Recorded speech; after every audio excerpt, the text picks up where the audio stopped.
Everyone, and welcome to Talk with the Titans, live from London, UK, all the way to the US of A and worldwide. I'm your host, Kalam L, and this is Talk with the Titans. Tonight's show, we've actually got a special for you. It's called The Final Showdown. Adnan Rashid's response reviewed. I'm with my brother right now, brother Gabs. Say peace and love to the family, Gabs. Peace, and love to the family. Peace to everybody in the comment section. Tune in. Today's going to be a great show. Let's get in. All right, family, we're about to get it in.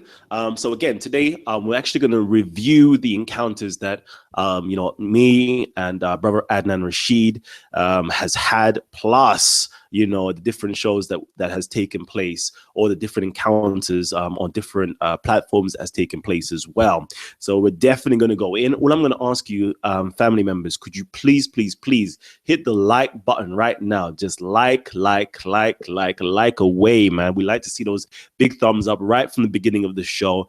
It's a beautiful thing to see that people are here supporting. There's a lot of interest in this particular topic, and there's a lot of my Speakers Corner family tuned in, and I love that. Also, please hit the share button. Usually I do a pre-show warm-up or warning, letting you guys know that notice there's going to be a show. Unfortunately, I didn't have an opportunity to do that today. It's been quite preoccupied day. I've had a very preoccupied day, so I apologize for that. So if you could help me out, family, and just simply share the show via Facebook, via Twitter, via your Google Plus, your WhatsApp, your Tumblrs, wherever you can, Reddit, whatever you can, please show the love. Peace to my brother. Woo, Black Falcon 702. Is that you? Is that Sick the Black Falcon? Yeah, it is Sick the Black Falcon.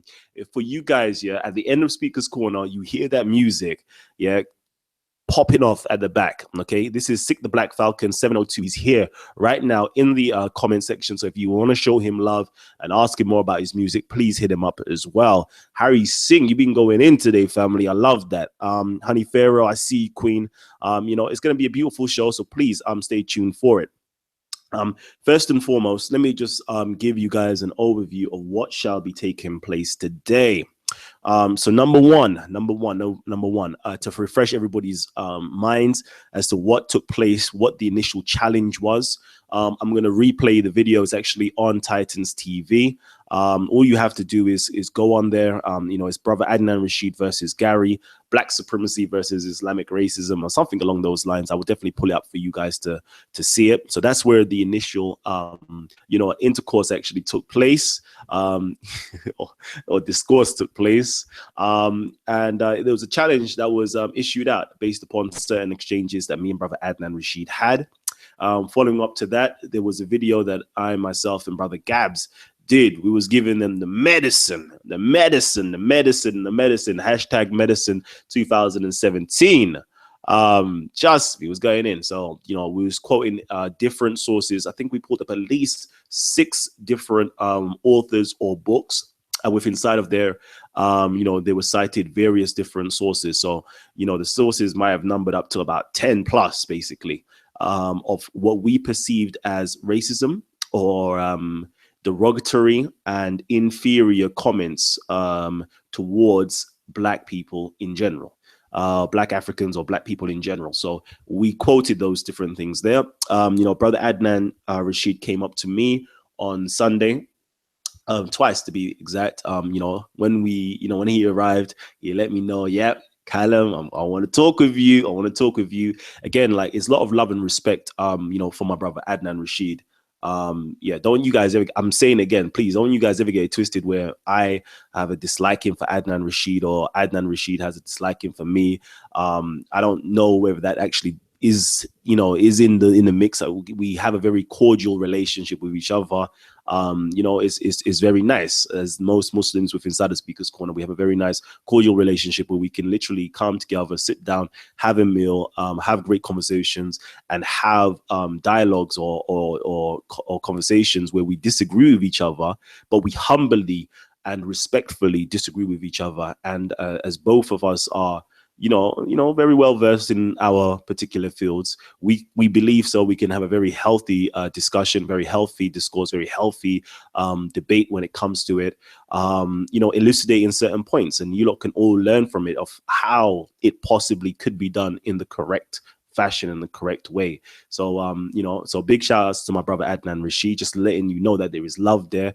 And this isn't an attack on Muslims at all. It's just simply we're having a very friendly discussion on racism within inside the Islamic world, and hopefully my brother Adnan Rashid will actually provide some evidence as well, where comedics or in comedic literature that we who uphold comedic philosophy are racist, or our literature are racist, something along those lines, because he's made the claim. So hopefully he'll be able to back that up in the near future. So it's very healthy discussions that's taking place today. So please, let's keep the comments within inside the comment section very very pleasant. Come on guys, let's keep it pleasant. Okay, I don't want to send my moderators inside there. So Gabs, you with me, King? You with me? Yo, Medea. All right, perfect. So this is what I'm going to say to you. Gabs, they're saying you need some more lighting or better camera angle view. I don't know what. They want to see you, man. They said that smile. Adnan says, you that smile, man, that medicine man smile. So we need to so what I would like to do right now, family, is review the material, so we're all abreast of what's going on. Maybe you've only seen it on one channel or one video, so let's get it in, family. Let's actually get it in and see how it initially started. So right now I'm actually going to share my screen with you, so you guys can actually bear witness to it, and then we're going to really officially start once that actually takes place. So again, we've got 99 people watching right now, so that's close to 100 people watching right now. We're only on 19 likes. Family, if I don't see this likes here double up in the next 2 minutes, I don't even think I should even start this. All right, so please double up the likes and let's get involved. Man. All right, so here it is, basically on Titans TV, as you can clearly see, and it's Black Supremacy versus Islamic Racism, Gary versus Adnan Rashid, Speaker's Corner, and it's roughly at the 17-minute 30 mark where the challenge is actually issued. So let's hear what it has to say. Let me just put this on. Let's go. He wrote that black people are inferior, and he was giving scientific evidence. And wait. And Muslims are doing that as well. And Muslims are doing the same thing. Even Carlton was doing the same thing. You don't agree with it? You can't find anyone else. You cannot find anything else. Okay, so family, that's where it initially started off. It initially started off there. Let me just take this off. So that's where it initially started off, family. Okay, it initially started off there. Just so you lot are grasping exactly what's going on. Maybe the noise is too loud for you. You lot gotta let me know. Let me just let you know exactly what transpired. I've got the transcript right here, and it is this. In the 1900s, 1900s, basically, they were writing books on the topic as to why black people are inferior. They were giving scientific evidence. Continues, he wrote that black people are inferior and was giving scientific evidence. And I interjected and said, and Muslims were doing the same thing. And I named one author, which was Ibn Khaldun. And he says, you can't find anyone else. You can't find anyone else. You can't find anything else in Islamic literature. So that was the challenge, that you can't find anyone else and you can't find anything else in Islamic literature that was basically, proving or showing black people are inferior. Okay. So that was the initial context of what was taking place. Okay. That was the initial context of what was taking place. And, following to that, me and my brother Gabs, we dispensed the medicine. Okay. We needed to dispense the medicine and we was going in. Gabs, I don't know if you wanted to just give a little, little input on what was taking place. Yeah. Do you know what? Yeah. To be fair, I did really want to add that on the show, man. Hold on, King. Hold on. We'll get to that soon. Oh, Continue. Oh, sorry, but yeah, now on that day, yeah, as you can see, that me and the brother Kalam, Adnan Rashid, are you talking about?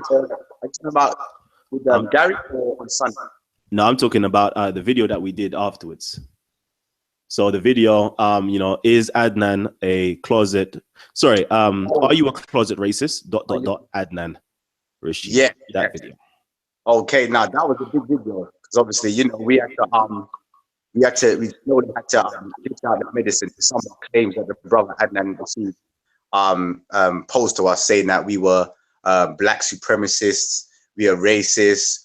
Also, I had to delve into the whole thing about him saying that he's watched is watching Gary's whole body and basically his whole existence.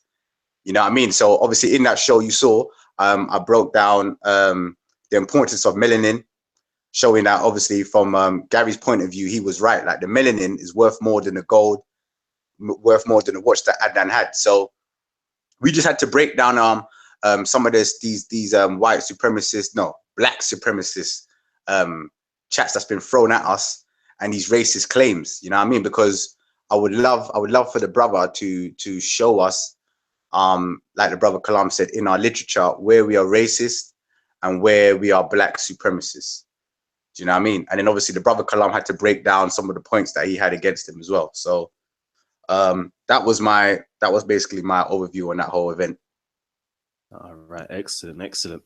And that was the video, and that caused quite a stir. I believe it's on 5,000, maybe even climbing up to 6,000 views right about now. So it's caused quite a bit of a stir, which is extraordinary.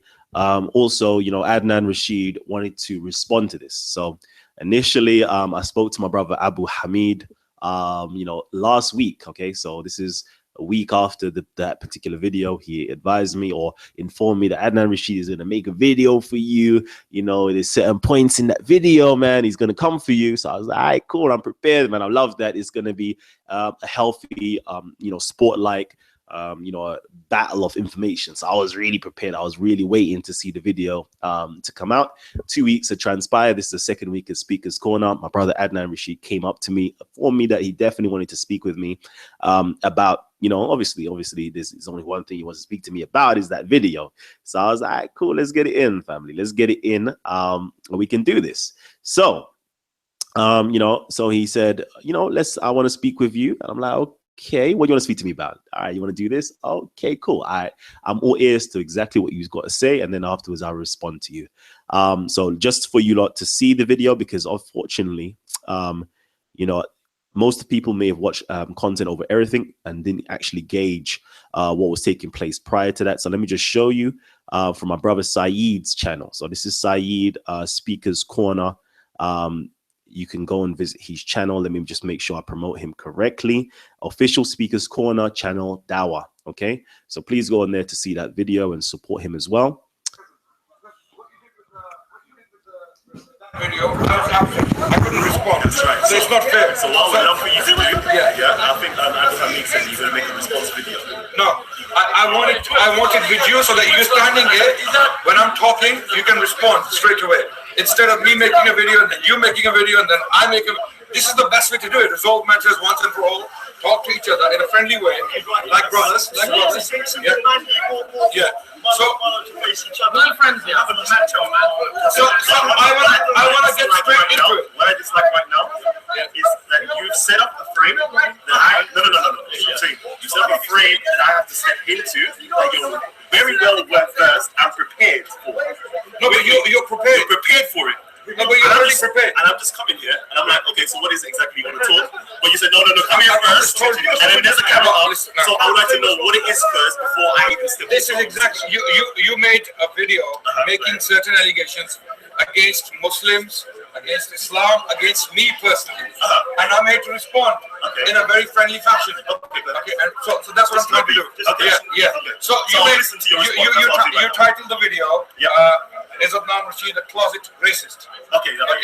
And then the video goes into talking about So let me finish on what I was saying. Yeah. So you challenge No, this is the medicine man. I want to call it. Come hold it, man. This is the medicine man with a big smile. So again, you challenged me to bring another scholar within inside of Islamic world who, you know, reports similar things as that, right? Okay. So you and I responded to it, and I gave about at least 6, you know, different books. Let's deal with it. Let's deal with it. Go ahead. I'm gonna listen to you. I'll just listen to you. You brought 4 texts. All right. So I'm just giving you that as the you know, the context of what was going on, and you know, how it came to me, approached me with the situation, and you know, what it's all about. So as I said to him, you know, twice, I said to him, I made sure I always take notes. So 1 minute 16, 1 minute, and then another time at 2 minutes 30. I said, I'll listen to you, to your response. I'm just going to listen to you.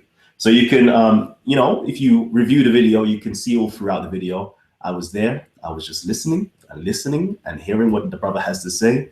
I wasn't in debate mode. I wasn't trying to debate my brother, because I feel as though I owe my brother enough respect to not simply, you know, based upon emotions and based upon instincts and based upon the information that he's presenting, to then counteract it, and so forth. I want to give my brother the opportunity to make sure he gets everything out. That's why I was expecting from him to give a video in the response, okay? Just like when we do articles, we write articles and we post it for a peer review for everybody to see it, and it might be going against a particular you know, a person in terms of scholarship, and then they have time to review the information, and then afterwards they will issue out their particular rebuttal to that information. They could review it against each other, with each other, and so forth, and then follow on to have conversations, and then build up to some form of debate, because we both know we both know where each other stands, and we can look at each other recorded work to critique it. So that was me. So that's what I personally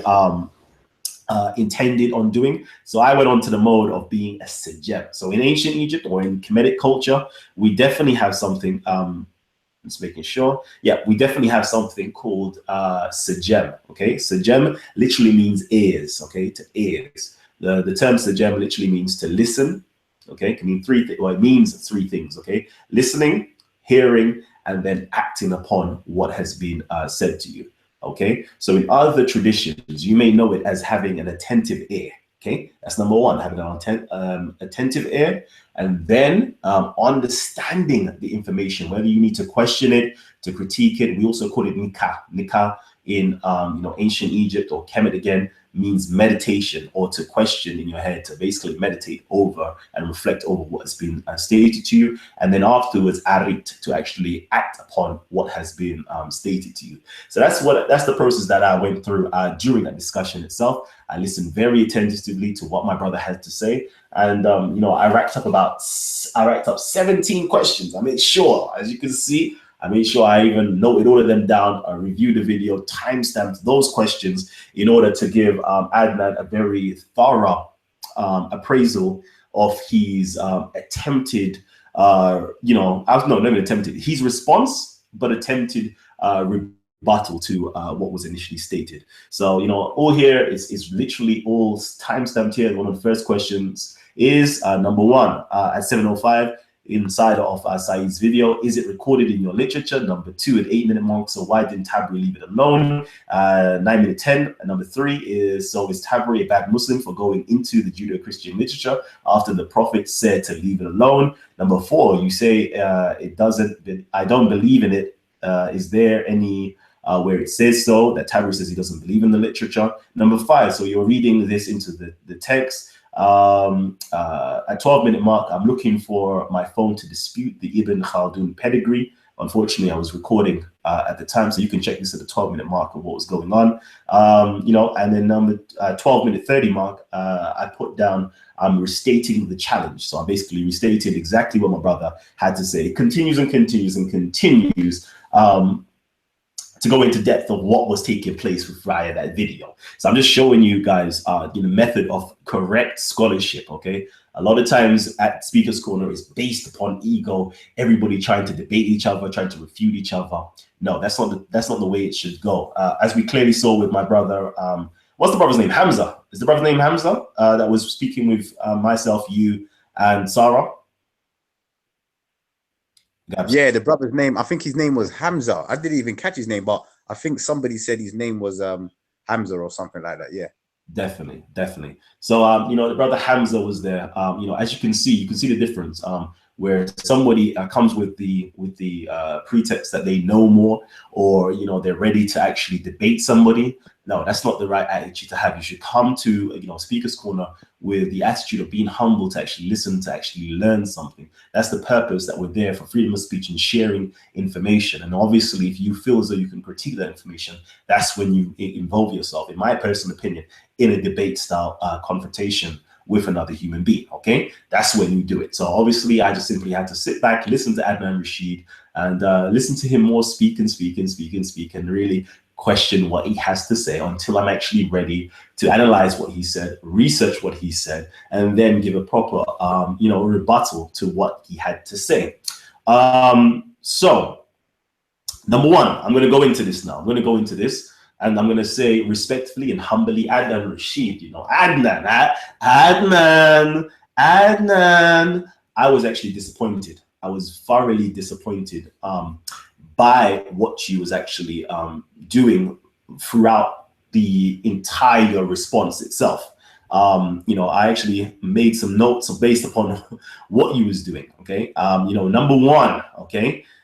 During the whole entire, you know, discussion itself, he attempted to actually justify, discard, and disassociate himself from those particular scholars. Okay, and I'll break down what that means. He tried to justify, you know, Ibn Khaldun's method of calling black people dumb creatures, etc., and submissive to slavery. He also tried to justify, what's his name, Tabari, for including the Judeo-Christian literature, or the Israelite literature, into his history itself.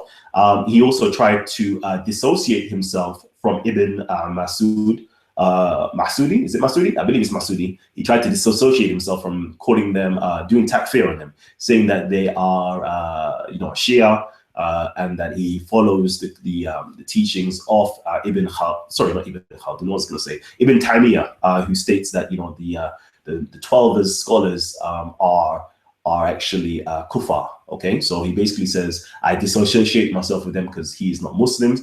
But even if I was to accept, you know, their scholarship itself, you know, is justifiable because they were quoting Greek scholars, 2nd century Greek scholars, etc., which to me, I thought it was very, you know, disingenuous, number one, from him, and willfully being ignorant of the facts, knowing fully well that Ibn Masud or Masudi was actually stating things from his own entire mouth and using those other scholars as the Greek scholar and other scholars to actually justify the reason and way he thinks. So I was a bit, come on, Adnan, you could have done a bit better than that. I was disappointed by your response, to be fair, and I was also disappointed at the fact that you was using a blatant logical fallacy, you know, throughout, or your premise was a logical fallacy. What do I mean by that?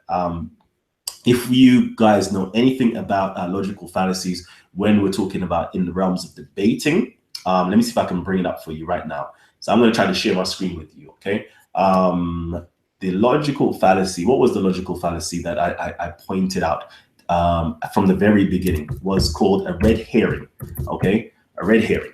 So let me just go to the definition of red herring for you guys, so you lot can understand exactly what I'm talking about, okay? So here we go. So you guys can better understand what's taking place in terms of a scholastic and a debate realm confrontation, or contention, should I say. A red herring is something that misleads or distracts from a relevant or important issue. It may be either a logical fallacy or a literacy device that leads readers or audience towards a false conclusion. A red herring might be intentionally used, such as in mystery fiction or as a part of a rhetorical device or strategy, or it could be inadvertently used during argumentation. Okay, so let me just make sure I've got this. A logical fallacy. So it says here, as an informal fallacy, the red herring falls into a broad class of relevance fallacies. Unlike the straw man, which is premised on a distortion on the other party's position, the red herring is seemingly plausible, though ultimately irrelevant, diversionary tactic. According to the Oxford Dictionary, a red herring may be intentionally or intentionally or unintentionally, it does not necessarily mean a conscious intent to mislead. Okay, so I'm not going to say he consciously intended to mislead, although I really do think so. I really do. I'm not going to lie to you. I really do think he tried to mislead people in the actual argument itself. So what do I mean by that? Okay, he wanted to say, you know, these scholars he does not take as authority. Okay, they're not authority upon Muslims. So therefore, you know, you're wrong, basically. You know, these aren't authorities to us. Brother Gabs, I don't know if you have free time to actually check up on Content Over Everything's or even Saeed's channel, where he was talking about these particular scholars straight away, saying that, you know, these aren't really, you know, incumbent upon us, etc., etc., etc. I don't know if you have the ability to do that whilst I'm talking. So, you know, he was stating these particular contentions, and I was like, but Adnan, I'm not questioning whether you take these scholars or these Muslim scholars as authority over you. You know, I'm not saying you do, and I'm not saying you don't. The challenge was quite specific. Okay, the challenge was, let me just make sure I play it for you guys. Okay, let me just play it for you guys so you can understand what I mean by a logical fallacy and trying to divert one's attention away from the key issue at hand. Okay, the key issue at hand was nothing to do with whether you take these people as you know, authoritative or not.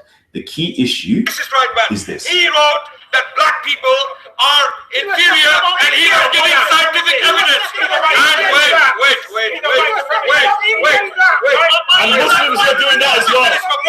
And Muslims are doing the same thing. Even Khaldun was doing the same thing. We don't agree with that. You don't agree with it? Which one is it? You have to rely on Ibn Khaldun. You can't find anyone else. You can't find anyone else. You cannot find anything else in Islamic literature. Okay, so as you can clearly see, is you can't find anyone else, and you can't find anything else in Islamic literature. Okay, anyone else and anything else in Islamic literature that basically calls black people inferior. Okay, that was the initial challenge. Okay, and then I continued, okay, to pull up various different authors and very different scholars that talk about black people being inferior within inside of Islamic literature. It is clear as day. You cannot, you know, skirt around it. You can divert everybody's attention, which I tried to bring everybody back again. If you don't believe me, okay, if you don't believe me, okay, 12 minute 30. I restate the challenge, okay? And then be very careful. I said to you, that's not the challenge. I said, that's not what we're here for. The challenge is anywhere else in Islamic literature. And again, at the 30-minute mark, I'm restating the challenge. Adnan, it's about whether there is, you know, racism or inferiority being placed upon black people within inside of Islamic literature by any by Muslim scholars and so forth. Okay, I don't think he was grasping it. I think he was simply trying to skirt around the issue to divert one's attention to question the authority of these particular scholars. To the extent he was clutching at straws to state that Masudi is not a Muslim scholar because he is Shia. So because he is Shia, he is not a Muslim scholar. So therefore, you cannot use him as an Islamic scholar. And I have to just simply shake my head to the extent that one has to, you know, grasp that. And also, who does he think he's actually fooling? Like, you're not pulling the wool over my eyes. I know clearly you have your fans. I know you clearly have your following that can only see you in the light of being right.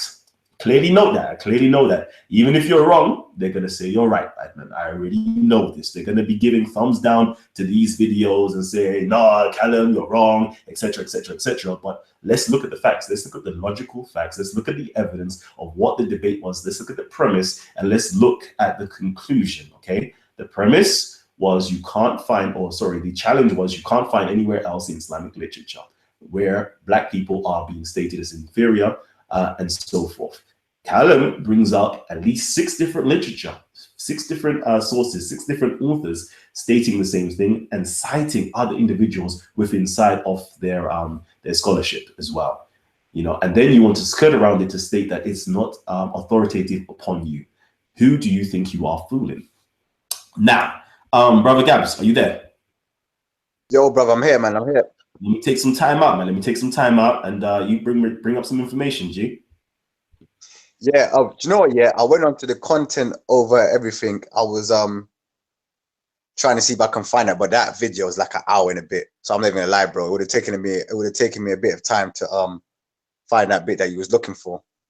But let me give my views on that whole thing with you and Adnan. Do you know what I mean?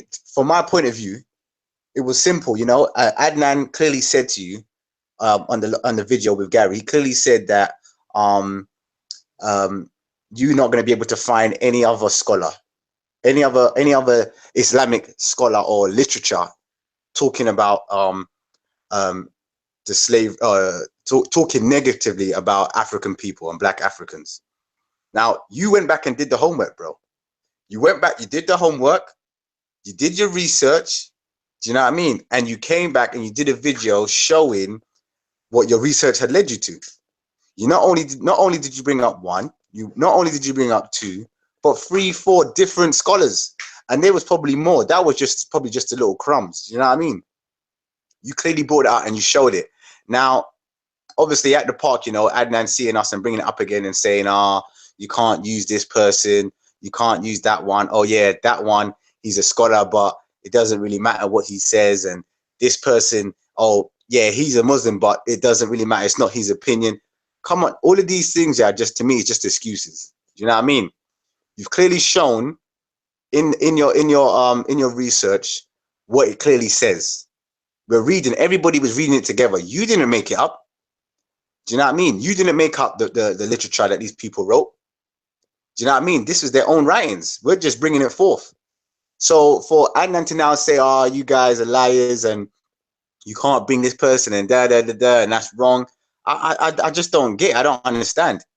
Do you know what I mean? I don't understand. You told me to do something and I'm bringing you the information and now you're telling me it's not that great because these scholars didn't really mean what they were saying, or because they're a historian first. So it's not, they do history. So they have just loads of excuses. Do you know what I mean? But I'm glad today that you're taking the time to explain it even more and bringing some clarity to the whole event and bringing clarity to the information as well, which is good, you know, which is medicine, you know, medicine time, baby. Hey, listen, make sure, do you know what? Yeah, I swear to you, I might have to bring out a medicine hat, you know? If the people in the comment section want to see Brother Gabs and Brother Kalam bring out a medicine hat for the people, yeah, please put a 1 and a 2. Put a 1 to the 2. Yeah, if you want to see a medicine hat, you know what I mean? This is for the people. This is for everybody. It's not just for the commits. It's for everybody. If you want a medicine hat, yeah, let us know. You know? Jeez, Harry's saying medicine hat. Let's get it. Medicine Man 2017. So yeah, let's get in, family. Again, I'd also like to, you know, I don't want to misrepresent anybody. I definitely want to make sure that you get to see Adnan's view. Let me just bring things back a little bit and just say, let me apologize off the bat straight away to you guys, because Adnan, you know, I spoke to Adnan earlier on today. You know, I definitely said he wanted to come on and you know, get involved with this discussion. And then earlier on, we spoke like literally, you know, not so long ago as well. He was definitely up for it, but unfortunately, he had a family commitment to attend to. So that's the only reason why he is not here today. He definitely wants to be here. He definitely wants to rip off my head and get it in with me. So I already know that. So I'm going to apologize to you guys from now. I apologize that I wasn't able to actually get my brother Adnan on here today. But he's also stated that, you know, do what I'm doing, Kalam, do what I'm doing. Tomorrow, let's set up a show again, and then he will definitely come on. And, you know, I will do as I normally do. I will literally give him the free reign of the show. If he feels as though it's being biased, or you feel as though I'm being biased, okay, I will, you know, quickly halt what I'm doing and, you know, let somebody else moderate or whatever the case is, so you lot can get the best of the show itself. But obviously my moderation skills, I like to say, it's on point anyway, and I will never actually treat my brother Adnan unfairly. I'll definitely make sure he gets as much say as possible. So tomorrow, guys, hopefully we can do this at 9:30 tomorrow. All right, so please tune in again 9:30 tomorrow, and we're going to go in again on this particular topic. But let me actually represent Adnan right now, so you can see exactly what he was stating in the video, doing the response with me attending with him as well. So here it is. And I'll start it. So let's see what the medicine was. The medicine actually wasn't even Islamic, let alone anything relevant. I'll tell you why. The first quote Kalam brought from Tabari, which is the curse of Ham. Now, anyone who knows Islamic literature knows well that our commentators on the Quran brought information from a number of different sources. They brought information from historical sources. They brought information from Judeo-Christian sources. They brought information from the Prophet of Islam, what he has said about certain verses of the Quran, and the list goes on. And from the companions of the Prophet, they have certain opinions about certain verses of the Quran. So, Judeo-Christian literature in the Islamic tafsir literature is not accepted by the Muslims. This is the point you have to understand. When a Muslim scholar quotes from the Bible or the Old Testament or the New Testament or the Talmud or one of the apocryphal Gospels of the Christians, and the list goes on, it is not authoritative for us Muslims. We don't believe it's our literature. Rather, it is Judeo-Christian. So the curse of Ham, Kalam used as medicine for Muslims, is not medicine at all. It is not our literature. Rather, it is the literature of the Christians and the Jews. So we don't have to answer for that. Number one, I'm asking you, is it recorded in your literature? It is recorded as information, yes. It is quoted as information, not as authoritative information for us to follow and believe in. Even Tabari, the man you quoted, if you had read him, in his preface, he states clearly that I am bringing in these reports.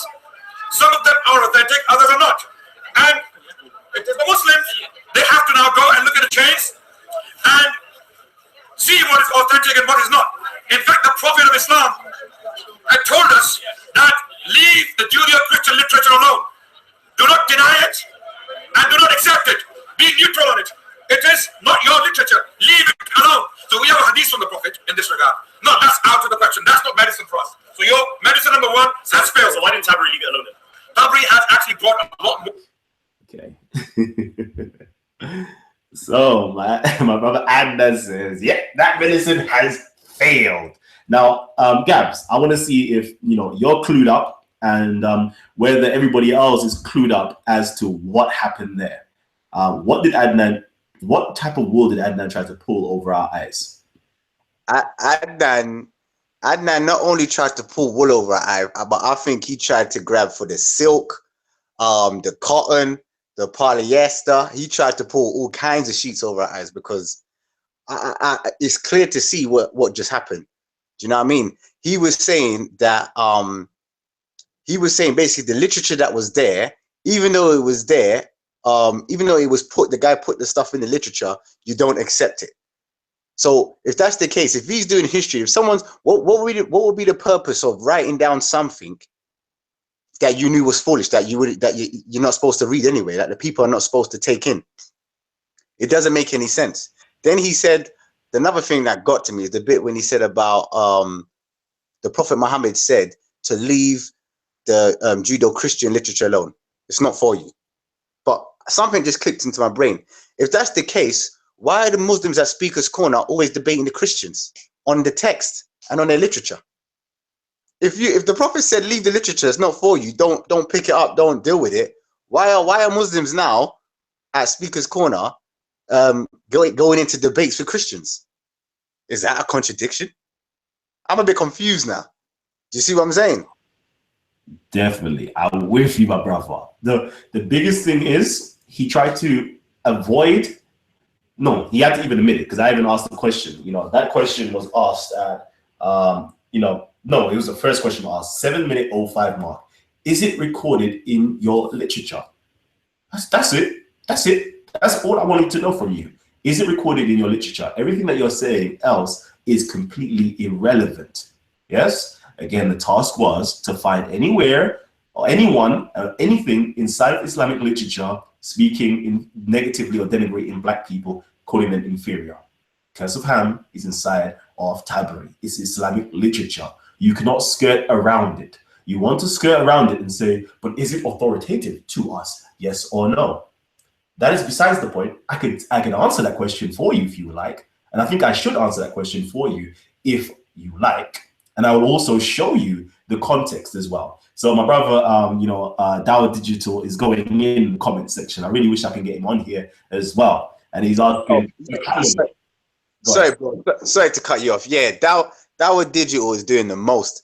You're not gonna invite him in? He needs to come in because he's doing so much, bro.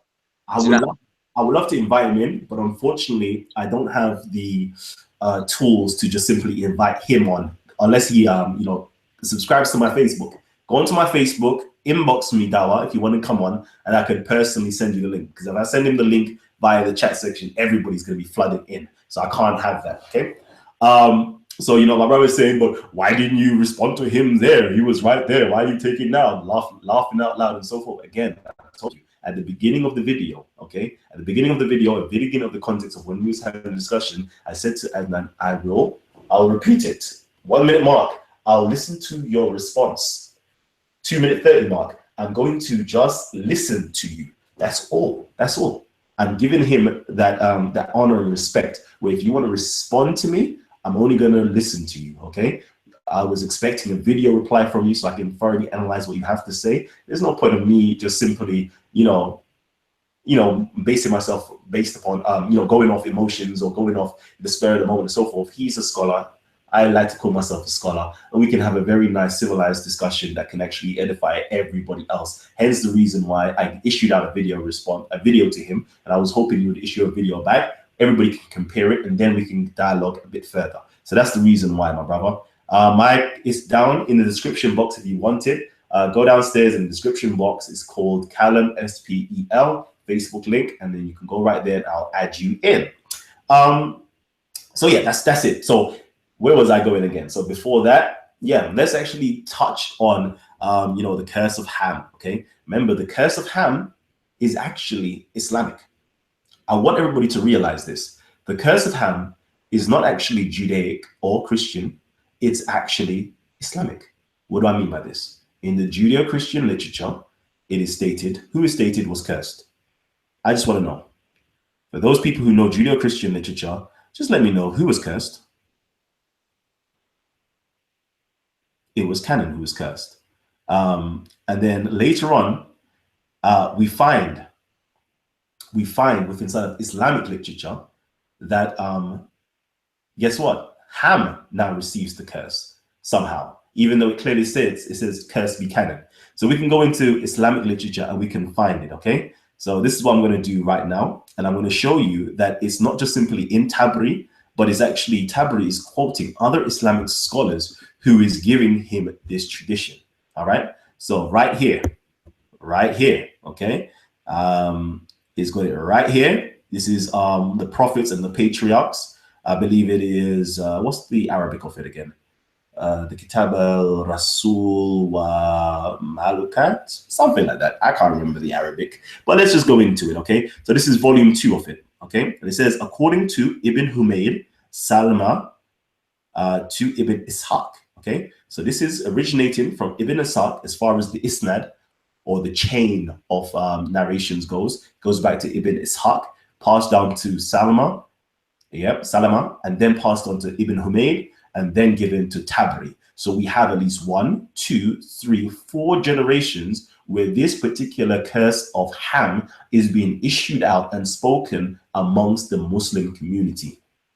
Imagine that. So, the question was, name one other person or name one other thing in Islamic literature. We can clearly see here that we have 4 generations of 4 individuals who are named within inside of one compilation of Tabari that passes on this information and is being taught amongst the successive generations. Does that make sense?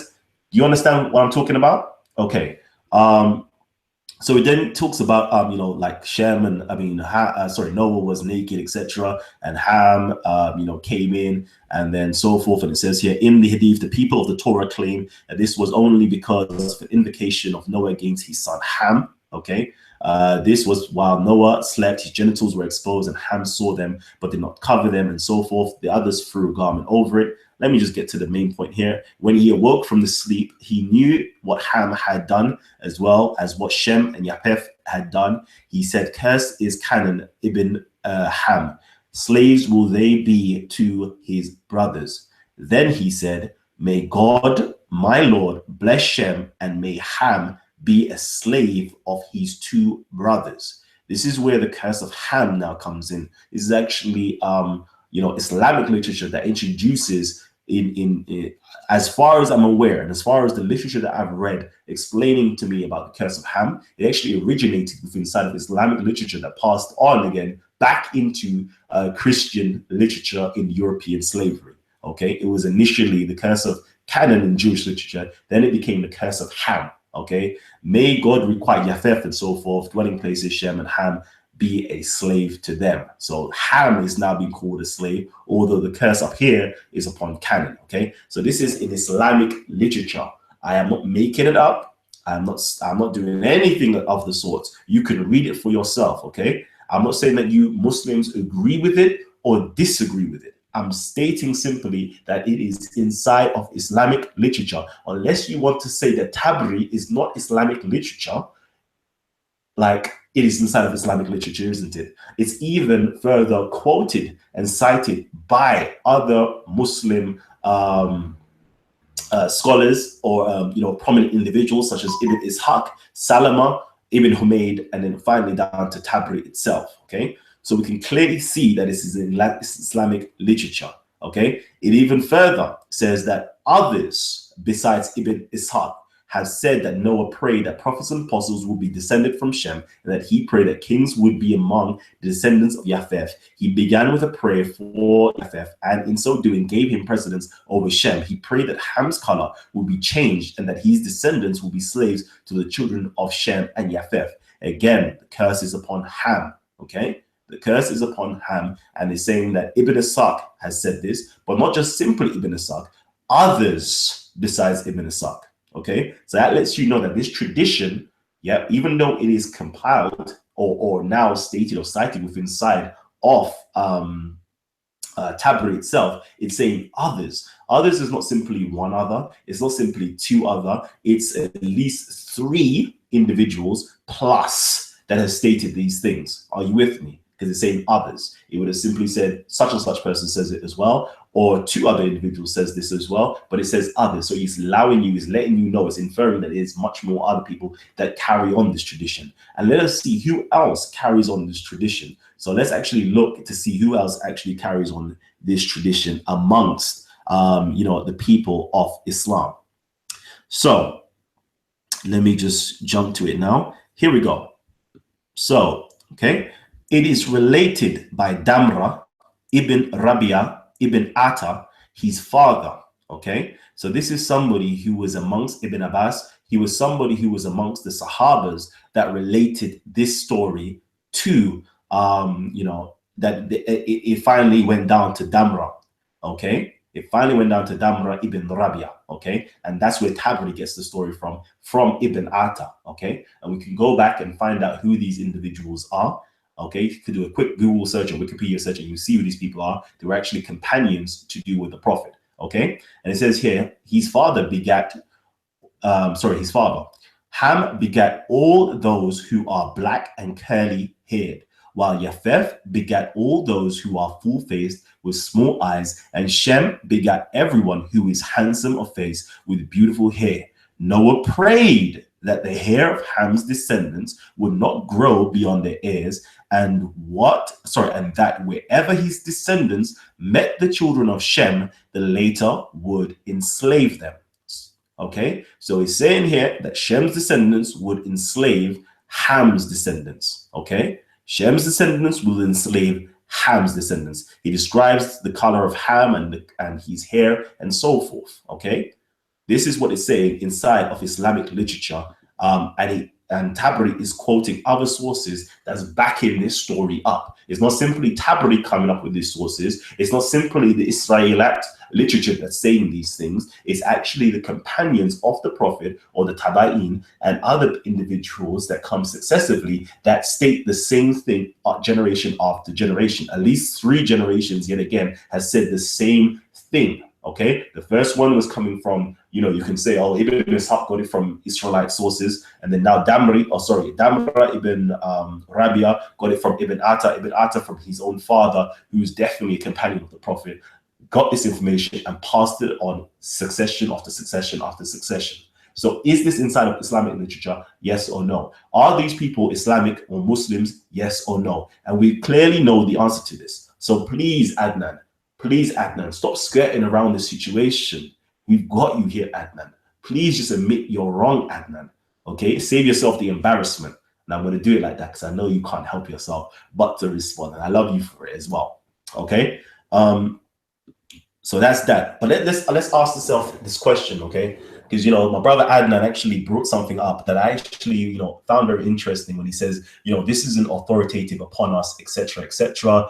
This is part of the Israelat or the Ahlul Kitab, people of the book, and we don't say that they're lying and we don't say that they're telling the truth, and so forth and so forth and so forth and so forth. And I asked him, where do you get this? Where is this from? And he says, oh, it's in, the Hadith somewhere, and it's in Bukhari somewhere.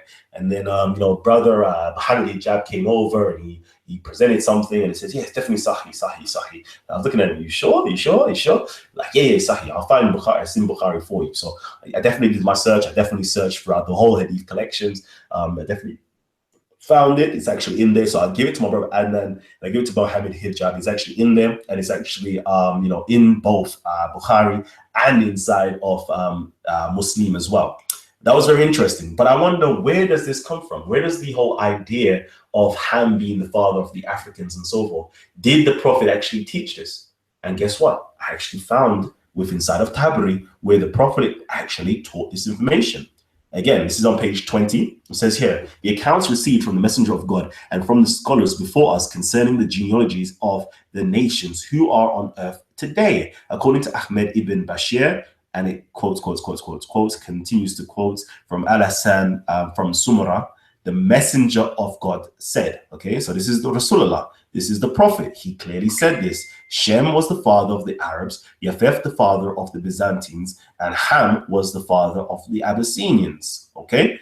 And again, according to Al-Qasim, down to Sumra, down to Jundub, the Prophet said, so, the Nabi said, Noah begat 3 sons, Shem, Ham, and Yafef.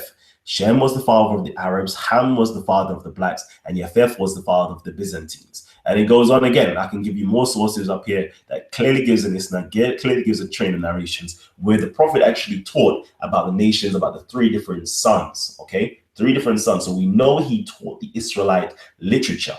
Okay, he taught Israelite literature because that's the only place you're going to get those demarcations of what nations those individuals belong to.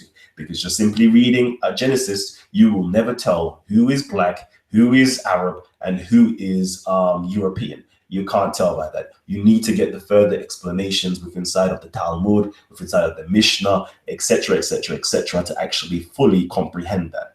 Does that make sense? Now let's go into this, my brother.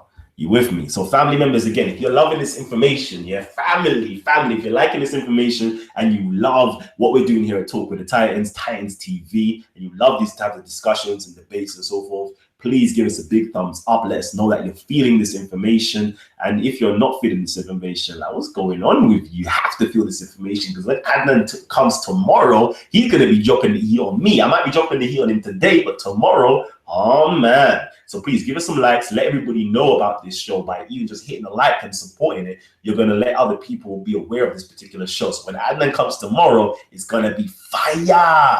All right. So let's get it in. Let's get it in again. So let me go real quickly, unless you wanted to say something. Let me go into this and let's have a look. Let's have a look. Okay, so my brother did talk about, do not believe in the people of the scriptures or disbelieve in them, but simply say we believe in Allah and what is revealed to us. And this is narrated by Abu Huraira, and we can find this in Bukhari, volume 6, book 60, number 12, on page 973. Okay, I've done my research. See, that's the beauty of it. I do the research. Okay, so I see you, Adnan. I hear you. Okay, but guess what? Guess what the Prophet also narrated in Bukhari? He also said, okay, convey to the people, even if it were a single sentence, and tell others the stories of Bani Israel. For it is not sinful to do so, and whoever tells a lie on me intentionally will surely take his place in the hellfire. Okay, so one is saying don't believe in it, and the other one is saying don't disbelieve in it. But I am teaching you to go forward and actually teach others the stories of Bani Israel. And clearly, this particular story of the curse of Canaan, which now becomes the curse of Ham, is actually in the Bani Israel teachings. Hence why Tabari felt it was okay to quote it. So don't tell me it's not an authority on you when your own teacher is telling you, your own prophet, your own Nabi is telling you to actually tell others the stories of Bani Israel, for it is not sinful to do so. Okay, that's what it says. And whoever lies on me, okay, Adnan, whoever lies on me intentionally will surely take his place in fire. Okay, we can also go into Sunan Abu Dawud, book 25, number 3622 on page 217. I should really pull this up on my Adobe already so you can see the PDF copy straight off the bat, so you can't even say, oh, Kalam is lying. But really and truly, if you typed in everything that's shown on the screen, you can clearly see that these definitely correlate. It says here, the prophet said, relate traditions from the children of Israel, there is no harm. Okay, so there is no harm in Tabri, reciting these stories from the children of Israel. Okay, that is the impetus of why Tabri is actually doing what he is doing. Okay, so don't come with me and tell me anything about, oh, you're a bad Muslim if you quote from from these whatever, but because he's a historian, he's allowed to. No, all Muslims, according to Bukhari and Sunan Abu Dawud, says you are allowed to. It simply says, don't believe or don't disbelieve. So don't misconstrue. You like to misconstrue things, Adnan. You love to misconstrue things, okay? And then you're going to say to me, we don't take this as authority, okay? Brother Gabs, is that what my brother said to us before? We don't take these stuff as authority? Yeah, he did say that, definitely. Yeah? We don't take these things as authority. Don't worry, my brother. I'm talking right now. I'm going to check up on my Facebook and we're going to get it in. All right? That's what we're going to do. So, we don't take these things as an authority. But Gabs, let me ask you a story. Let me ask you a question. Can I ask you a question? Yeah, bro. If I'm now, telling stories to people about Adnan Rashid, or writing a history of Adnan Rashid, and I said, you know what? Adnan Rashid is a child molester. He's actually a child molester. I've heard it from Sarah. Sarah told me that Adnan, I'm writing history about Adnan, and I'm telling people the story as well. Adnan Rashid is a child molester. And you know what? This is what Sarah has said about him. And also, our brother Mansour, who loves to debate the Christians at Speaker's Corner. You know what I'm talking about? Yeah. He also says that Adnan Rashid is a child molester. But let me continue and tell you the story about Adnan Rashid. He has a beautiful son named what's his name? Musa Adnan. He has a wonderful wife. He has a very enriching career and so forth and so forth. What type of image and picture does that paint in your mind about Adnan Rashid? The first thing that's going to come in your mind is obviously being a child molester, isn't it? Oh no! But you know what? Yeah, this isn't authoritative. Like the story from Sarah is not authoritative. It's not authoritative. It's not authoritative. That doesn't matter. Why doesn't it matter? It doesn't matter because the main thing that's going to stick in your mind is the child molester, regardless. That's right. Do you know what that's actually called? When we deal with debates and logic again, do you know what that's called? When you misconstrue or you paint somebody in a negative light, we call that poisoning the well. Okay, so let me just show you something what took place. Okay, just the same way he tried to call me, you, Sarah, Gary, racist. Okay, it's something called poisoning the well. Before somebody even begins to speak, you already have a negative connotation in your mind about that person. So let's just go into that. So poisoning the well or attempting to poison the well is a fallacy where irrelevant Okay, irrelevant, adverse information about a target is preemptively presented to an audience with the intention of discrediting or ridiculing everything that that target person is about to say. Poisoning the well can be a special case of argumentum ad hominem, and the term was first used in the sense by John, so forth and so forth. So what we see taking place in our side of Tabari, okay, for those people who are not hip and don't actually understand what's going on with inside of Islamic literature, because it just seems as though everybody's just playing willful ignorance and doesn't actually see how racist that is. Just the same way if I called Adnan, you know, a child molester before I even introduced him to you, you know, to the audience member, always going to be painted in your mind that he's a child molester, and that's going to have a very negative impact. Please take the aqua. I don't mean that Adnan Rashid is a child molester. Please, I'll take that back. I actually take it back. I'm just giving an example, people. I'm giving an example. I have no history to knowledge of knowing what Adnan does behind closed doors. I'm not saying that he is, okay? I'm just simply giving an example. But what that does is paint a very negative picture about you, about that person to you. And therefore, that particular idea is going to make you hold a particular attitude towards that person and may inevitably allow you to discriminate that person.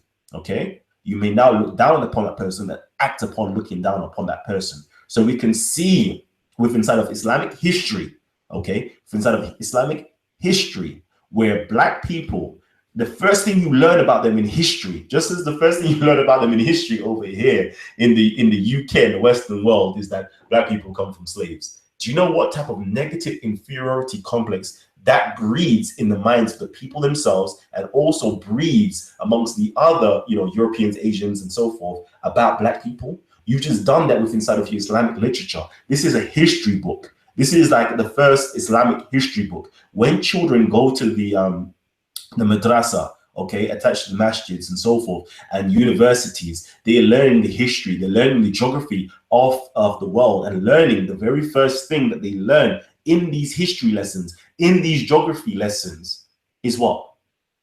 God cursed Black people. God cursed Black people to turn black, to have curly hair that doesn't pass their ears, and to be slaves to the Arabs. That's what you're taught in your history lesson, that Black people should be slaves to the Arabs.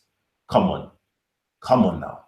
And you want to try to pull the wool over my eyes? I can see how you can do it to ignorant people, I'm sorry to say, I'm saying Kazakh's demographic Muslims. I'm not saying Muslims are ignorant. I'm saying you can only do that to ignorant people, and your demographic is Muslims. So you can only do that to ignorant Muslims, okay, who don't know better.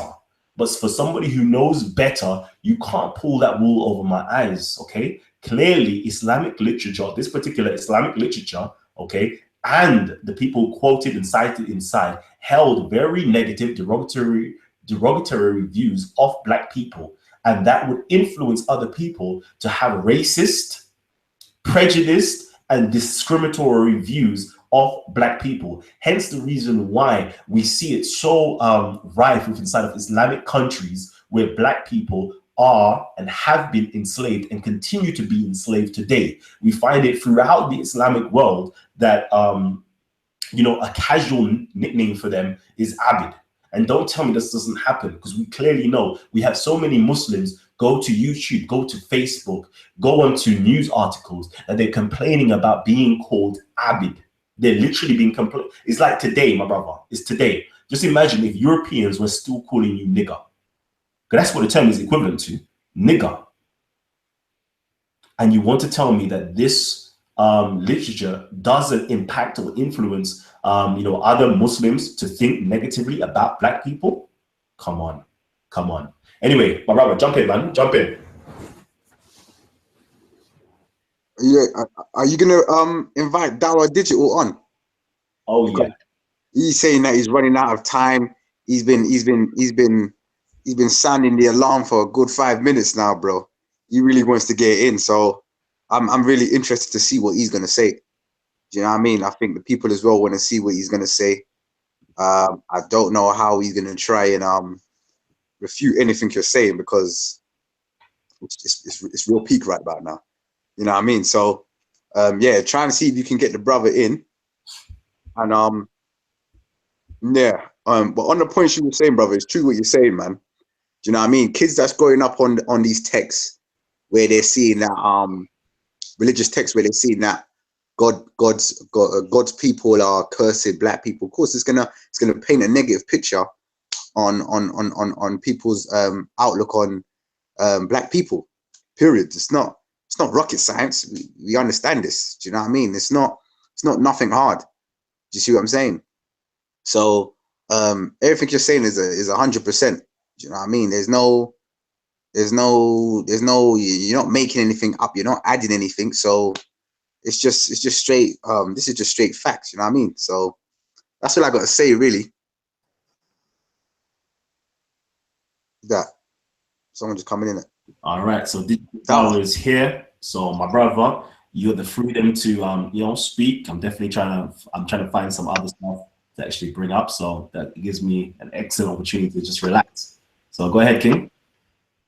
Yes, my brothers. First of all, assalamu alaikum wa rahmatullahi wa barakatuhu to all the Muslims and non-Muslims. I extend my greetings and gratitude. Last time I was on this show, first of all, Kalam, let me say thank you for inviting me on again. And I'm very sorry I wasn't able to jump in last night. I was babysitting, mate, and I had to put the kids to sleep. And you know how it is when they're asleep. If I'm talking, they're going to wake up. Even though they're just in the room next door, the walls are really thin, mate. Even with this wardrobe behind me, this floor-ceiling wardrobe, funny enough, when I speak, it somehow magnifies the sound into the other room. So that's a bit of a fail there. Anyway, look, I know today's conversation is about Adnan Rashid's explanation about Tabari.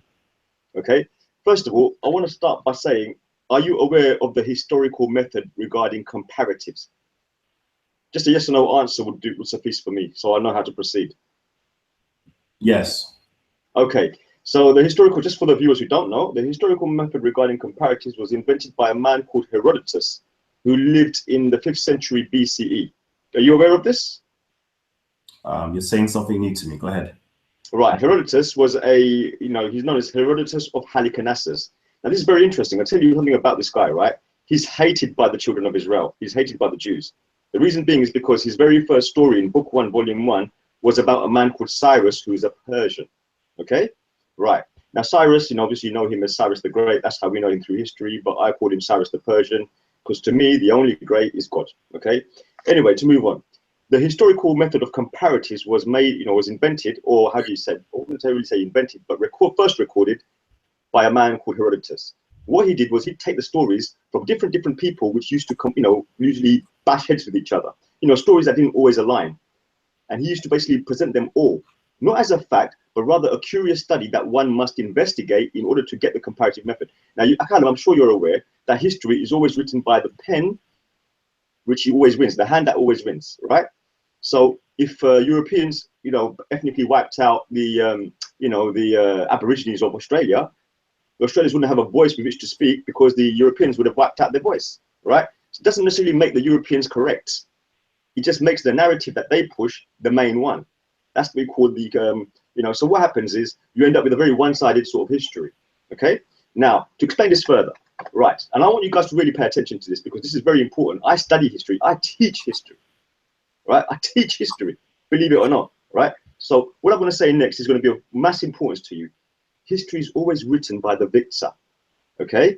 But when it comes to comparative methods, those who do this and record the comparative methods in their writings, they are the people who are trying to present a fair, balanced point of view so that you, the viewer, can decide what is true and what is not, rather an investigation to be further investigated by you, okay? Now, what Tabari did was he collected the stories of the children of Israel.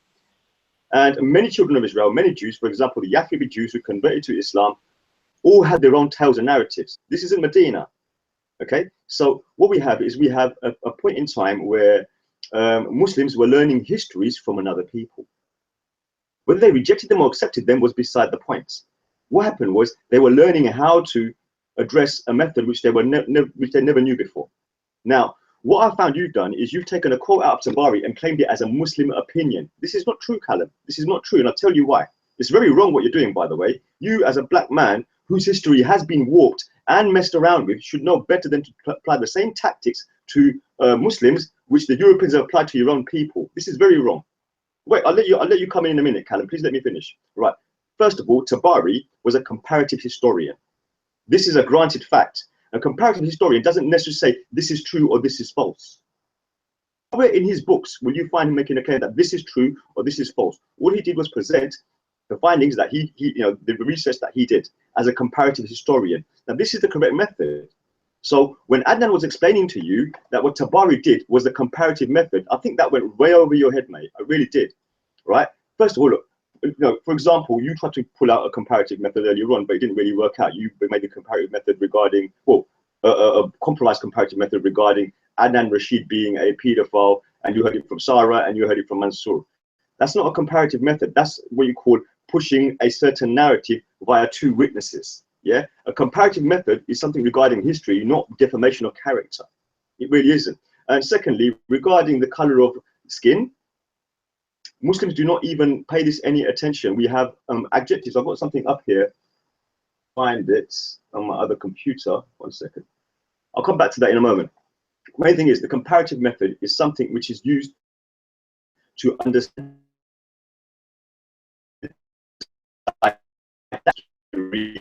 people as another people. Now, the children of Israel, when it came to pushing their narratives, okay, they were always sort of pushed behind, okay, regarding their versions of history, except in modern day, i.e. from 1914 right up to modern day, we've seen a heavily Jewish history being pushed on us, a heavily Jewish history. And he has promulgated and facilitated the return to Israel, which was never a bordered nation, by the way. It was always called Judah. It was never called Israel. Israel was a person. He was a person, and that name was given to him by God. Okay, we all know which prophet that was. Now, we don't have to go into that. So this whole idea of a heavily Judaized history is happening today, not in ancient times, because they had no power over the other people. They were a subjugated nation, you know, a people. So the other thing is this: when you look at the Jewish texts, this is what I find very ironical, Kalam. When you look at the Jewish text, for example, the Talmud, the Mishnah Torah, etc., you find a heavily racist narrative against black folk. You do. You find this. Yeah, black people today claiming they're Israelites. And I think to myself, this doesn't even make sense. How can a black person claim to be an Israelite when the very text that they hold as dear to themselves is racist towards them in the first place? So I find, you know, this didactic nuance within the black peoples, especially those who identify as Kemets, because I know a lot of black people who don't identify with these strange narratives, okay? And I think that's the majority, the overwhelming majority. I know your job is to educate them, and I say do it, but do it fairly. You know, have some, you know, you do things, because if you don't, what you're going to get is you're just going to invite criticism. And I'm saying, look, criticism's a good thing, right? But the kind of criticism you're going to get is not going to be a good thing, because you're not doing it right, bro. Now, if you're going to study history, I can give you some pointers, bro. Really, I can. But first of all, you have to learn the comparative method. Without that, you're taking shots in the dark. You know, you're playing darts in a dark room. You think you're hitting a dartboard, but when you turn the light on, you just butchered the walls. You know what I mean? Finished yet? Kalam. Sure, yeah. Go on, I'll let someone else come in, because I've got a lot more to say, by the way. But I'll let you come in, and then my time is short, inshallah. All right. Just mute your mics, everybody. So my brother, you know, that Barbara Down Digital Mom, you know, states that Kalam is actually, you know, with my, you know, I was trying to do a comparative historical analysis with, you know, the analogy of Adnan and Mansour and Sarah being one of the witness statements, and Mansour being a second witness statement, and it's just a narrative that's being pushed rather than the historical comparative method, where you're comparing two different or two, three, maybe even four different accounts within inside of history. So you're inquiring to those particular accounts. So now, you know, my question, which is a rhetorical question, is there a particular narrative that's being pushed via Tabari's accounts? Okay, via, well, what I mean by that is the curse of Ham is being introduced. Okay, that's number one, via the Israelites, backed up by Ibn Ishaq and other scholars and so forth, is then being pushed again within inside of the literature, and then again it's being, you know, supported. Make sure you keep your mics muted. Is being pushed and supported via one of the companions, passed down via successive generations. Is that a push narrative, or is that a historical comparative method? Is that simply one that's being pushed, or is there others that you can compare it to?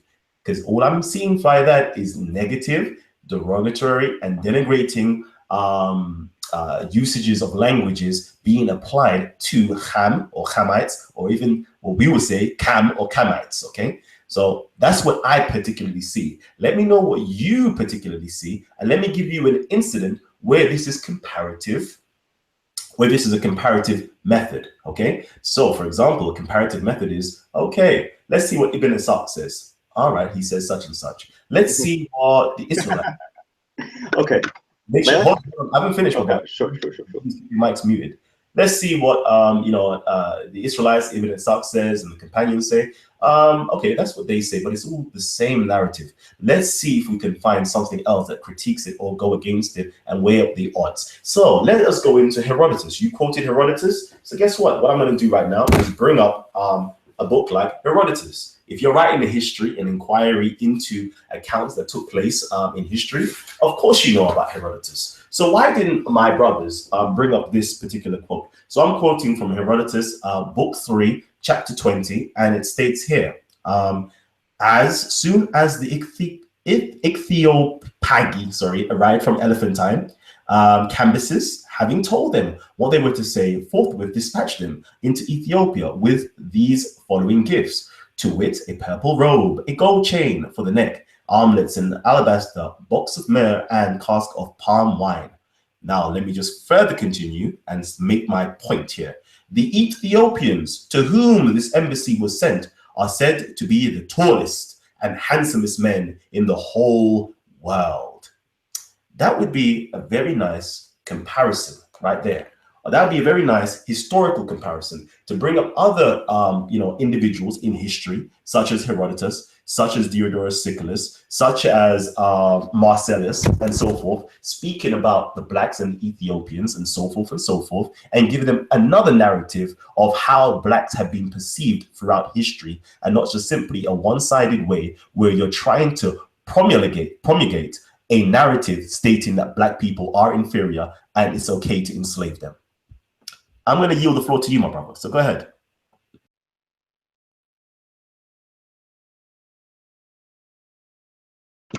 Right. First of all, I love what Herodotus wrote in book 3 regarding black people of the Eastern coast being tall and the most handsome men in the world. That was a very beautiful statement to be made in that time in history when there was a lot of racism around. Let's face it. Let's not forget that the slave trade started a lot way before we are taught in modern history. Yeah, way before. We're talking like 5th century BCE. Yes, the slave trade was definitely being pushed in Africa, in Asia, in Arabia. There were slaves all over the place. Basically, how the slave trade worked was this. See, they didn't have jails or prisons those days. So if you were caught doing a crime and you had to be punished, you were taken to the slave masters, and the slave masters sold you on. So it was always the criminal element in those times who were pushed off as slaves. You know this, right, Kalam? I would say no. I would say that is potentially one way you could be a slave. Okay. Other ways of being a slave, such as being captured, such as being born into slavery, such as being subjugated into slavery, such as being sold into slavery.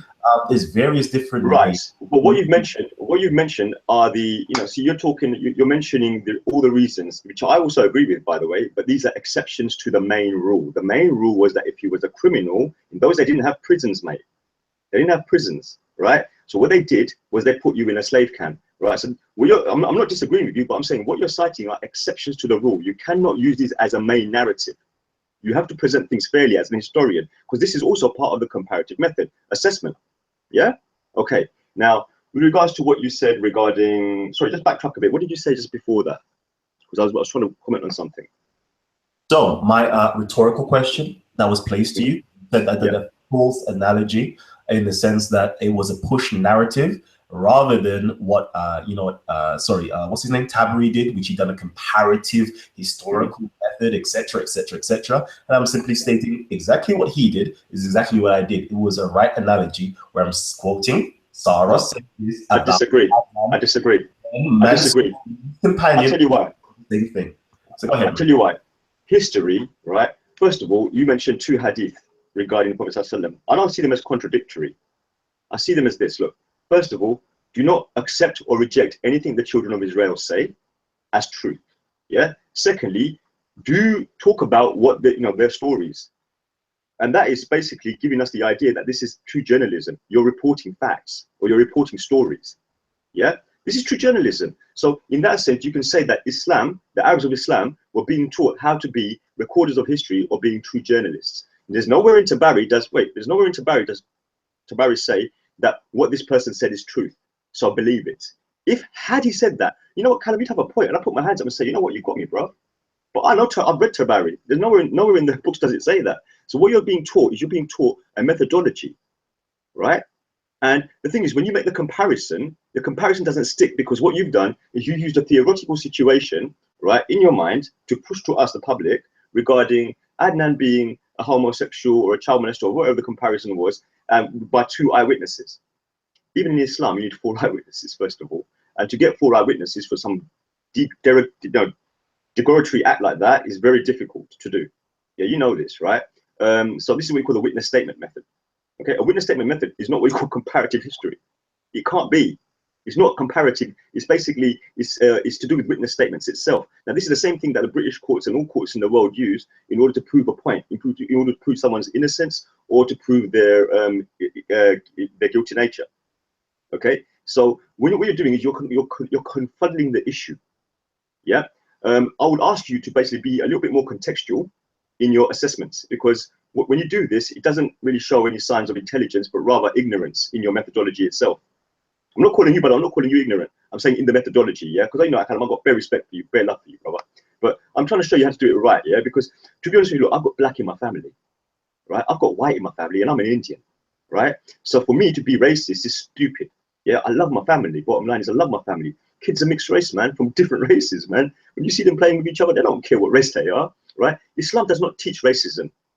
Islam doesn't. That's why you have a lot of Muslims from all over the world becoming, a lot of people from all over the world accepting Islam because of its fairness, because of its balanced views, because of its, and look, it's so balanced that it's even got Tabari, an historian, to talk about comparative histories, right, regarding the children of Israel, who blatantly were very racist in the way they did things. I mean, look, when I was coming back to Islam, before I did so, I was an apostate. I hate to say this, but I was an apostate from Islam, because as a young child, I used to get beat in the mosque by Pakistani and Indian Maulvi Sahibs. I'm pretty sure a lot of the Muslims who are Asian can identify with this, so I apostated, yeah? I came back to Islam when I was about 27 years old, right? Straight after 9/11, right? Because I started to have dreams, and I was one of those guys who dreamed about 9/11, believe it or not, before it happened. Now, but I didn't want to become a Muslim because I rejected Islam. So I looked into all the faith traditions, not just the Abrahamic. I looked at the mystery religions of the Far Eastern subcontinent, i.e. China and Siberia and whatnot. I looked into African religions. I looked into South American religions. So when I asked what is Kemet, that was a bit of a double-ended entendre, if you like, or a double-ended question, because I already knew my version of Kemet, which is what I've learned comparatively. I wanted to see what other people are pushing. But what I have to say is this, yeah. History is a double-edged sword. Yeah, you don't pick your side. You have to tread the fine line on the sheet. If you don't do that, then you're gonna cut your opinion to shreds, because people are gonna examine it and they're gonna basically reject it. Now, Kalam, in all honesty, I have to ask you something. Yeah, you as a black man, I'm pretty sure that as a child growing up in the UK, you suffered racism. So did I. When I was in the 70s and 80s as a child growing up, I suffered racism with my black brothers and Asian brothers, or on the very street that I live. We used to get chased by skinheads. They used to throw conkers at us in conker season, yeah? And if it was out of conker season, they'd try and catch us on our own and smash us in, bro. We've all been in, to the doctors and the hospitals and had to take time off school because of this rubbish. Grown men skinheads used to pick on us children. What the hell are we doing here talking about racism with each other for? This is just wrong. Sure, Kalam, you know what? You're going to find the odd bigot who turns up to Speaker's Corner and says something racist. You're going to find it. But to apply that to every Muslim, or to say that this is what Islam teaches, this is wrong, bro. This is completely wrong. This is not what Islam teaches, and you know this. And to cite something out of Tabari, which is a comparative book on history, and to say this is what Islam teaches, bro, that's not pushing your point of view any, it's not lending you any credence. It's making you look quite discredited, to be honest with you. Thank you, my brother. Please keep your mic muted. Thank you, my brother Dawa. I know we've gone we've just taken a very long walk on a very short path. But let's get into this. Let's actually get into this. I respect my brother for what he has to say. And let me just address as many points as I possibly can that he may have particularly raised.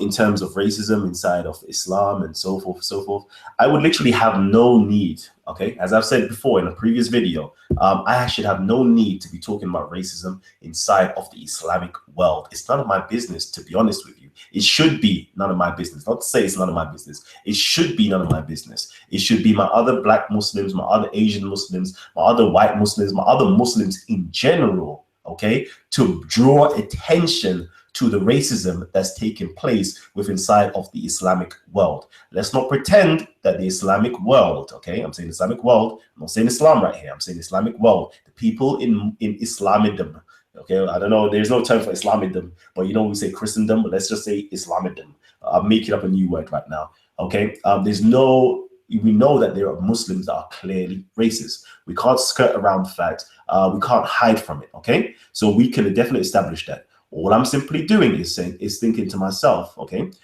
if these Muslims, no matter what country you go to, have a negative prerogative, pejorative, should I say, disposition against black people, let us actually analyze the impetus, okay? Let's see where this spark originated from, okay? And this is what I'm going into whilst exploring Adnan Rashid's challenge to me. Otherwise, you know me, I leave Islam alone. I speak beautifully, I praise Islam, I have no issue with Islam. This should not be viewed as an attack on Muslims, okay? This should not be viewed as an Islamophobic attack or whatever you want to call it against Muslims. I'm not attacking Muslims. I've got bare love for Muslims, loads of Muslims, you know, that I have respect for in my family and so forth. So it's not that. It's simply raising to a challenge and bringing up pertinent facts inside of the Islamic world that's taking place, that black Muslims, okay, all throughout are feeling this pinch, okay? All of them, not all of them, sorry, a lot of them are feeling this pinch. I've heard them come up to me and talk about it. I've heard them come on social media and talk about it. So let's just bring it to the forefront. Even Al Jazeera, you know, goes on the news to bring light to it and talk about it. Let's not just dust it underneath the carpet. Okay, so let me continue again. My brother also raised up to say something about Tabri and so forth and so forth.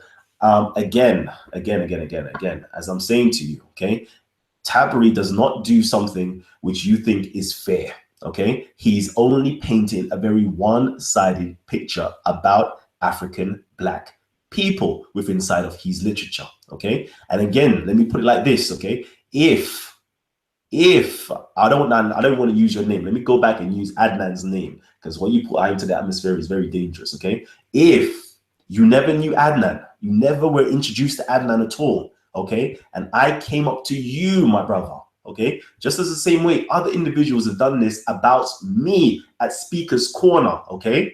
Yeah, there's a key example, Muhammad Tawheed, the first incident, altercation that me and him had, or conversation me and him had, he was very standoffish and he had a very negative view on me based upon what other people were saying about me, whether it's true or false, okay? So if I poisoned the well about Adnan Rashid and said he was a child molester to everybody in Speaker's Corner, okay, they're going to look at Adnan Rashid as soon as he arrives despicably. If I say this or paint this picture amongst my particular audience members, which I would never, ever do, okay, about Adnan Rashid, they're going to look at him as soon as he comes on as boo. They're going to look at him as negative, okay? The same way the media is doing to you Muslims, which I think is unfair, where a lot of people now are feeling and actually having fear in their hearts, where they think Muslims are terrorists, okay, based upon what the media has painted about them,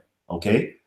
This is what's taking place within inside of Tabari, okay? He's not saying, you know, this is a negative view about black people and this is a positive view about black people. No, it's just all negative throughout. That's all I'm saying to you. And whether you admit it or not, people are being influenced by this literature, okay? If I now go ahead, okay, and say, you know what? I don't know whether the curse of Ham is true or not, but let me teach it to my children. Let me teach it to your children. Let me teach it to whoever, okay? No, let me switch it on you. Let me teach about Pakistanis are, I don't know, they have sex with their mothers, or I don't know, something outrageous. I don't know, whatever it is, like something mad outrageous, yeah. And I taught that to my children, and everybody else, and say, you know what?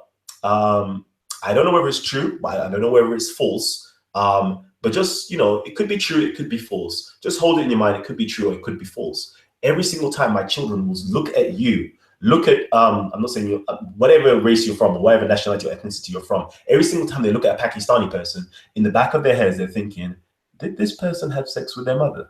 Or something along those lines. This is what I'm saying. I don't know whether you can clearly grasp my analogy or not, okay? But this is what's taking place within inside of Islamic literature. It is poisoning the well.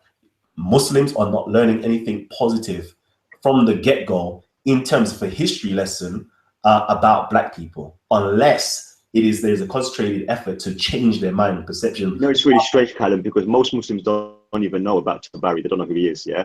But you know, to present the flip side to your argument, and I agree with you. I actually agree with that. There are Muslims that are racist, and this is not a problem that is exclusive to Islam. This is a problem that is exclusive to minorities within minorities and minorities within majorities. You've got racists amongst white people, racists amongst black people, racists amongst Asian people, racists amongst Chinese people.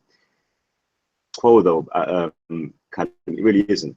You know, as I said, most Muslims are not even aware of Tabari or Ibn Ishaq. You know, they don't know who these people are. They just don't know. Most Muslims don't even pick up the Sunnah books of Hadith to read them. They just follow what their Imams are telling them in masjids.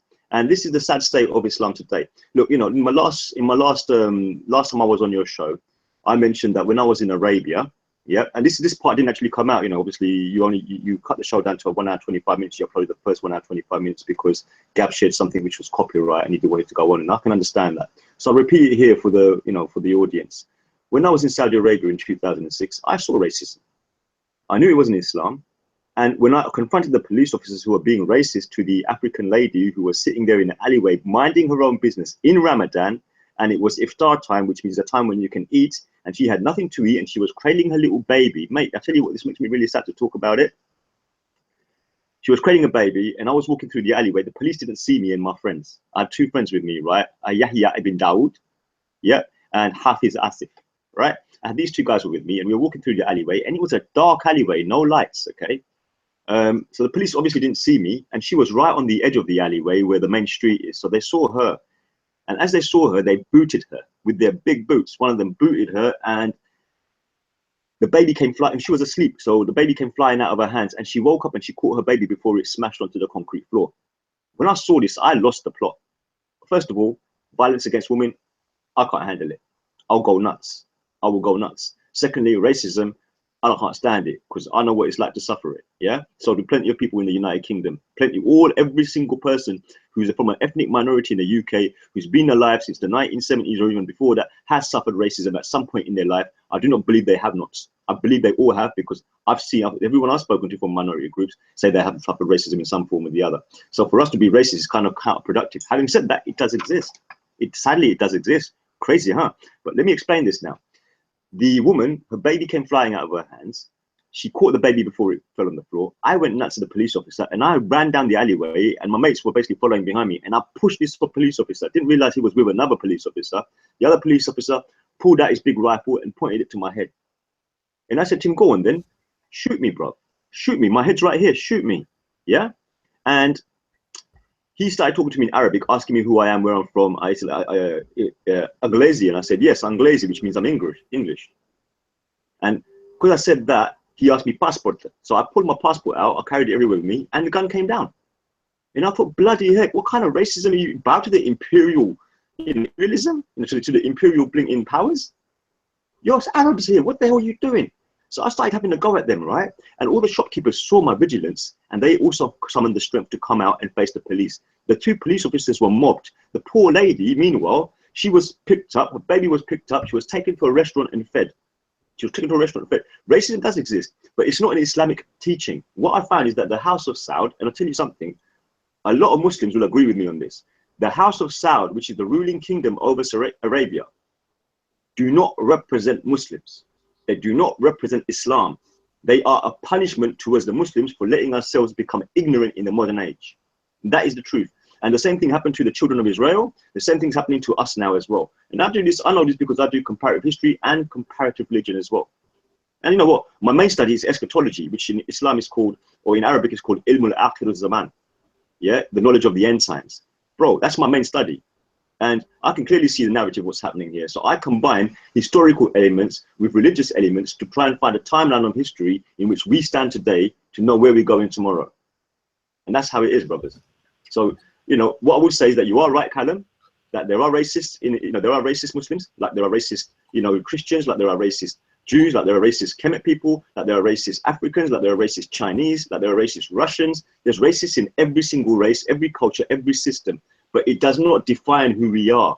It doesn't. It really doesn't. Those are the fringe nut jobs who deserve to be expelled from our communities. That's who they are. They need an education. Thank you, my brother. Thank you. All right. We just had my brother Dow Digital going in. We appreciate you, my brother. Whenever we agree with everything you're saying or disagree with anything you're saying, we definitely appreciate my brother, for talking up and sharing that story with us as well. I'm just going to mute your mic, brother, because we just keep everybody's muted here on Titans TV. Again, everybody, if you're loving the show so far, we've got over 230 people tuned in right now. Family, I'm grateful for you guys showing the love and turning out and so forth. All I'm going to ask you is to please, hit the like button, man. Hit the like button. We're here for you at these odd hours of day. We study here for you to give you guys information.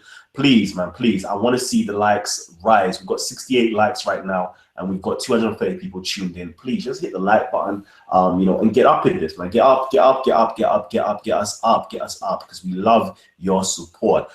Please, if you've got any questions as well, I definitely want to get your questions read out. Just literally tag Titans TV with the question. I know we don't have much time left. So what I'm going to hope to do is basically let the show continue, but close off at this particular point.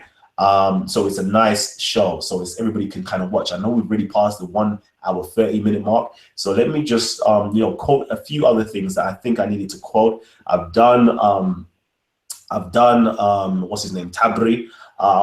There's also, Masudi that my brother, Adnan was talking about, and also Ibn Khaldun. I also like to state that, just quickly, I'm going to say off the bat, you could just quickly do a Google Wikipedia search for this. My brother was saying that, this is just something that's trivial anyway. My brother was saying that, Ibn Khaldun was an Arab, or he was from the Hadrami, the purest Arabs and so forth. When you actually go and do your research, because I really wanted to contend this at the time, when you go and do your research, you'll find that Ibn Khaldun actually comes from North Africa, claimed to have, supposedly has Berber blood or genealogy in him, and he simply claimed to be, or claimed to have Hadrami from some ancient time ago, having some Hadrami lineage and so forth. But certain scholars do actually contend with that and say, no, this is false. This is something that he invented to give himself some prestige and so forth and so forth. But I'm not here to really contend that point. I'm just going to give you an alternative to that as well. Also, my brother touched on Ibn Masud with inside of El Masudi's Medal of Gold. So I actually wanted to just go in there. He wanted to just basically say that Ibn Masud or Masudi wasn't actually assenting. I asked him the question let me just go there. So if you ever want to just watch this video and actually rewatch and see what's going on, you can literally go to, let's see,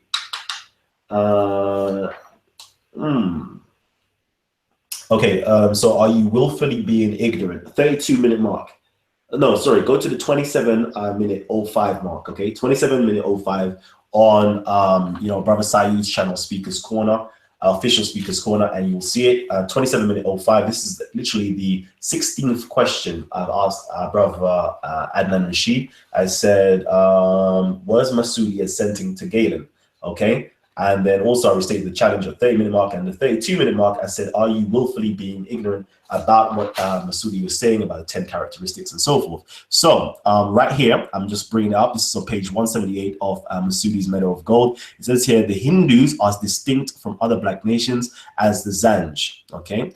And others in point of intellect, government, philosophy, color, appearance, good constitution, talent, and intelligence. So right now, my brother is bigging up, Masudi is actually bigging up the Hindus in respect to other blacks, such as the Zanj. He's literally doing a contrasting analysis of them, saying that they have good intellect, government, philosophy, and so forth. And then he further now quotes, so he's literally, you know, to further prove his point that the Zanj are the opposite of the Hindus, okay, or doesn't share the Hindus' qualities. So let's just read that again. The Hindus are distinct, okay? The Hindus are distinct, meaning set apart from other black nations, such as the Zanj, okay? And it says here, and others in point of intellect, okay?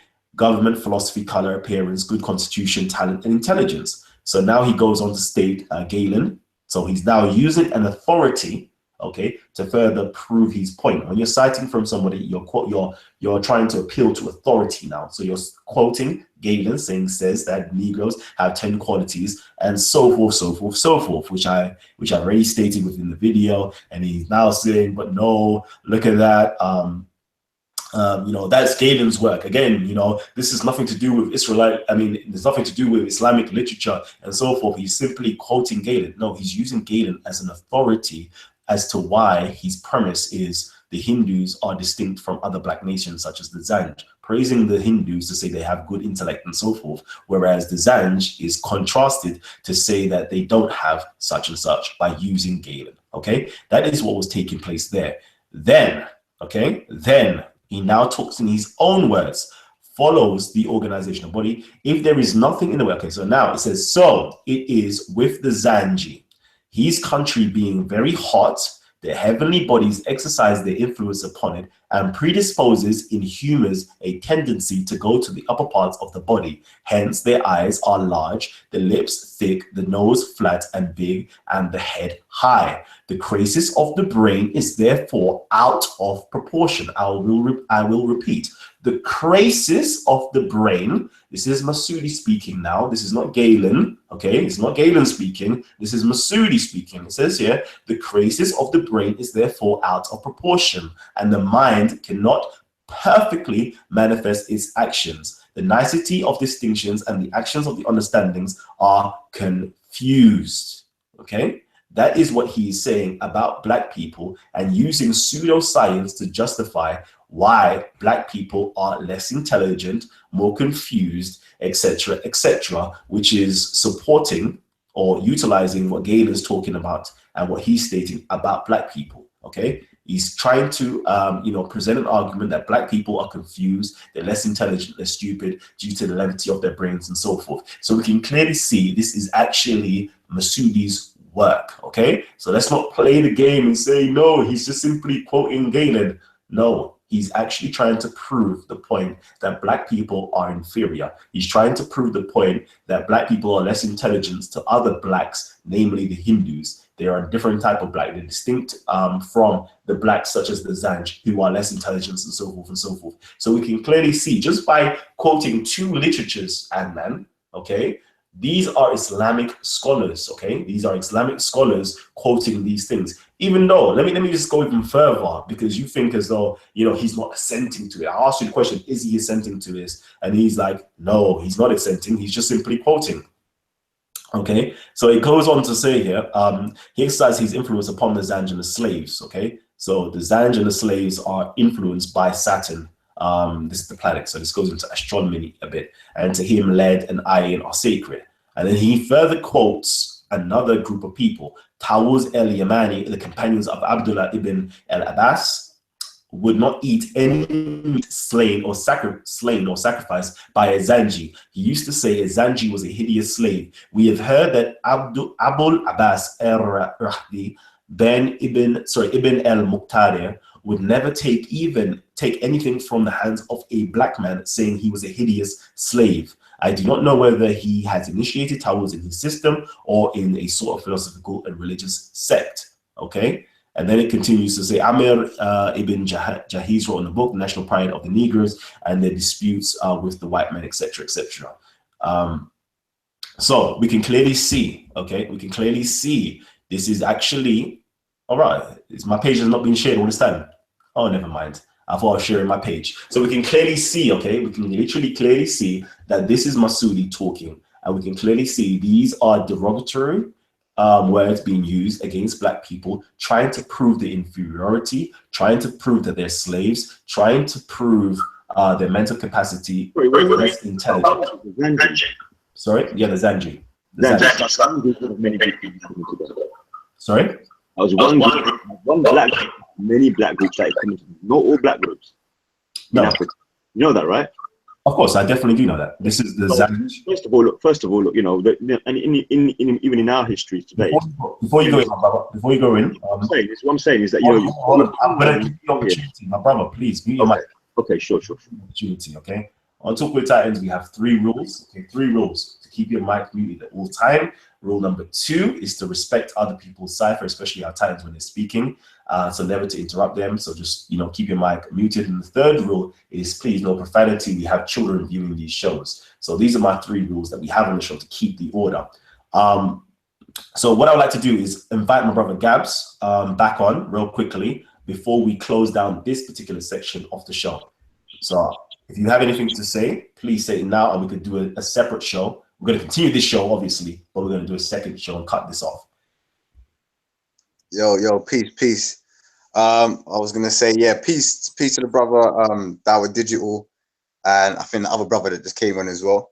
But there were so many points that I wanted to come in on when Dawa Digital was talking. But one question I wanted to ask Dawa Digital is like the brother Kalam said, what do you think the spark was to bring about this whole racist attitude towards black Africans in the Arab Peninsula? Because obviously we do know about, you know, the Arab slave trade, where you know, thousands and millions of black people. Oh, sorry, bro. What are you gonna say? You're going to something real juicy, so let me just close the show down, and then you can ask. Okay. So, you know, I'm going to thank everybody for actually tuning in right now, and please don't forget to hit the share button. Hit the share button. You can also subscribe down below, and please check out all of our other shows somewhere coming up here, maybe just here. Please check out our other shows that we've done, and yeah, we look forward to seeing Adnan Rashid tomorrow, and we look forward to seeing you tomorrow. Salute, peace, love, I'm out.